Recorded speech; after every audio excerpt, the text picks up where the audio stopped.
para diferenciar essas alternativas, o peso que cada uma dessas alternativas tem, a gente precisa sempre ter o objetivo dessas alternativas em mente.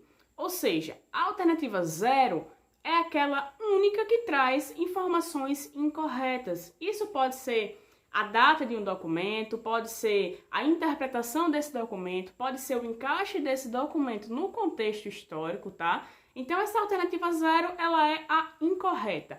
Eliminando a incorreta, a gente fica entre 1, 4 e 5. A 1, geralmente, ela traz uma informação correta, mas que para o contexto da questão, essa informação ela é irrelevante. É a mesma coisa da gente ver um quadro super famoso, cheio de detalhes, com a riqueza de coisas, e a alternativa de valor 1 vai dizer o seguinte: o quadro apresentado tem um céu de cor azul. Ok, tá correto. Mas será que é isso que a Olimpíada de História quer que você aprenda? Com aquela imagem, que o céu é azul? Será que isso não é muito óbvio? Não é uma informação vazia? Não é algo que não vai acrescentar no seu aprendizado? Vamos pensar sobre isso. E aí a gente chega no ponto mais complexo e que mais divide opiniões dos olímpicos. Como eu diferencio uma alternativa 4 de uma alternativa 5, já que essas pontuações são muito próximas? Então, de certa forma, essas alternativas vão ter níveis também próximos.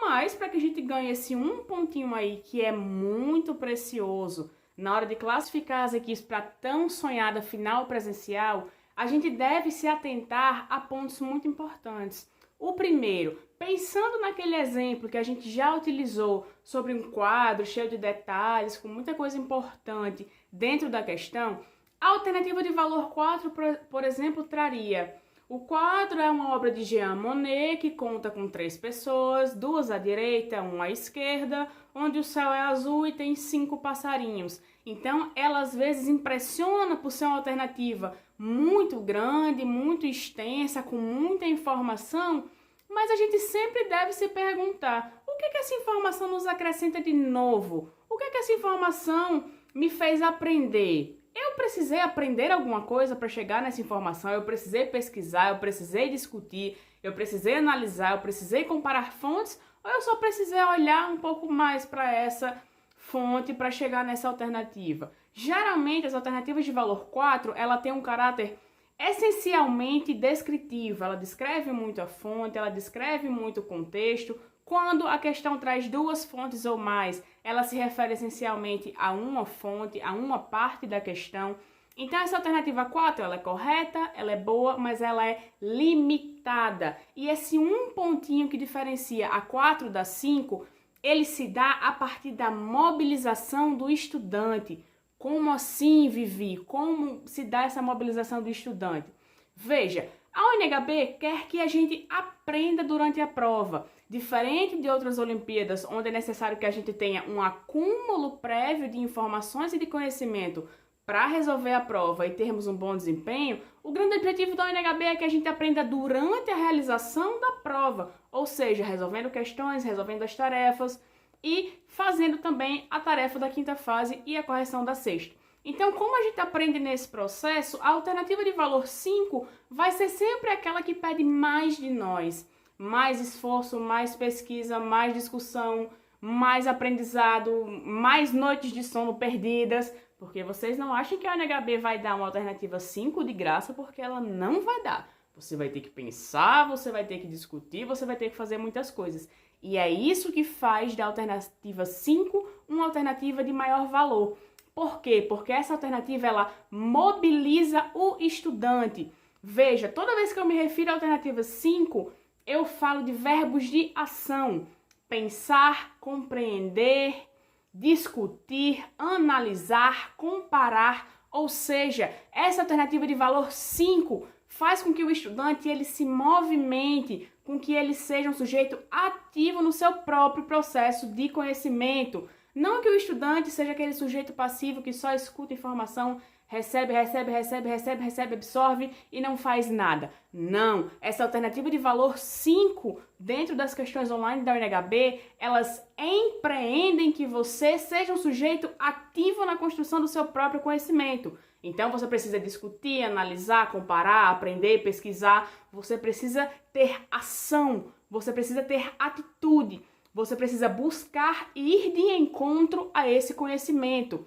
Ah, isso quer dizer que eu vou aprender sozinho durante toda a Olimpíada e o resto que se lasque? De maneira alguma. Esse conhecimento autônomo, ele também pode ser construído através de um viés colaborativo. Então, se você está discutindo com o seu professor orientador, você está sendo protagonista do seu próprio conhecimento, mas você está construindo conhecimento de maneira colaborativa, porque você se coloca junto ao outro em prol do objetivo da construção desse conhecimento. Então, qual é a alternativa que mais me faz pensar, mais me faz refletir, mais me faz discutir, pesquisar, precisar da condução do meu orientador, da mediação dos conhecimentos que o meu orientador já tem, por ter mais experiência, por ser formado, por trabalhar na área, e eu que sou estudante e estou aprendendo.